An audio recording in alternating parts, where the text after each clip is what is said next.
Hi friends, നമ്മളിന്നിവിടെ തയ്യാറാക്കുന്നത് ഒരു കപ്പളങ്ങ അച്ചാറിൻ്റെ റെസിപ്പിയാണ്. ഒരു പാൻ അടുപ്പത്ത് വെച്ച് ചൂടായതിന് ശേഷം നല്ലെണ്ണ ഒഴിച്ച് കടുക് പൊട്ടിക്കുക.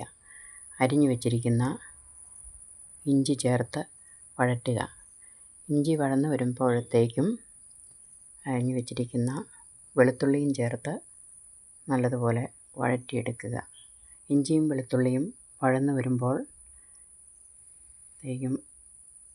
അരിഞ്ഞു വെച്ചിരിക്കുന്ന കപ്പളങ്ങ ചേർത്ത് നല്ലതുപോലെ ഇളക്കി യോജിപ്പിക്കുക.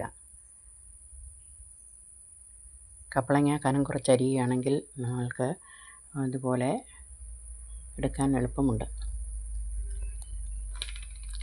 മുളക് പൊടി ചേർത്ത് വഴറ്റുക.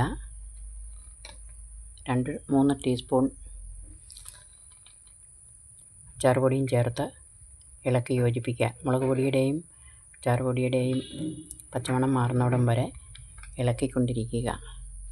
അതിനുശേഷം 1/2 ടീസ്പൂൺ ഉപ്പ് ചേർക്കുക.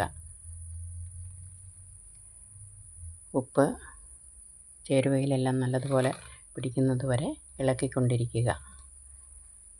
അതിനുശേഷം 2 തണ്ട് കറിവേപ്പില ചേർക്കുക. കറിവേപ്പില ചേർത്ത് ഇളക്കിയതിന് ശേഷം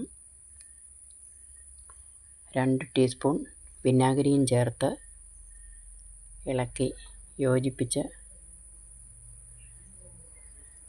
2 മിനിറ്റ് കുക്ക് ചെയ്യാൻ വയ്ക്കുക.